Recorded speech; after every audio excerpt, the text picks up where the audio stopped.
Andiyan na naman siya. Andiyan na naman. Anong ginagawa niya? Sino ba siya? Diba, sabi ni Inay, okay lang daw yun. Natatakot ako sa kanya eh. Ayoko na. Ayoko na sa kanya. Pero, sabi ni Nanay, mabait daw siya eh. Pero, lagi na lang siya nandito. Ito na naman. Isang araw na naman. Inising na naman niya ako at ilang araw, gabi, buwan, taon, na niya akong dinadalaw. Sino ba siya? Tatakot na ako sa kanya eh. Pero, sabi ni Nay, okay lang daw yan. Pero ayoko na eh. Ayoko na. Hoy, MacJ, gumising ka na. Maga-maga. Sabi ko dyan. Ano ba? Gumising ka na. Tagal-tagal mo gumising eh.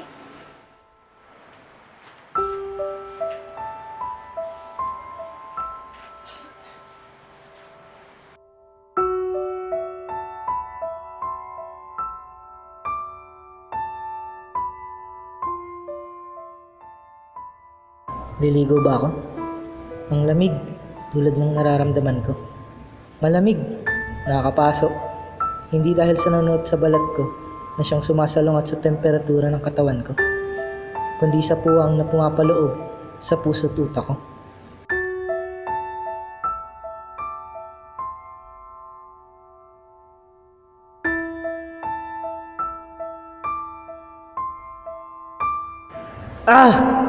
Si Nanay. Ba't pa sila ganun ni Tatay?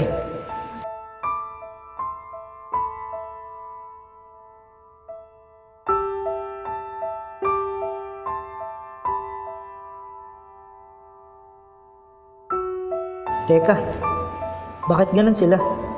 Iba na naman ang tingin sa akin ng mga tao. Parang ang sama ko. Parang ang sama-sama akong tao. Lagi na lang nila akong pinagtitripan at pinagtatawanan. Dahil dito, dinala ako ni teacher sa isang guidance counselor. Binigyan niya ako ng payo, mga test na maaaring makatulong sa akin. Pinasok sa isang special class at tinuruan kung saan nakihilubilo ako ng maayos. Alam mo, naging masaya ako. Salamat sa tulong nila. Sa panahon ngayon, malamang may mga kaunting tao na lamang ang may malaking puso kagaya nila. Sila, meron silang puso, manghandang tumulong para sa mga taong kagaya ko.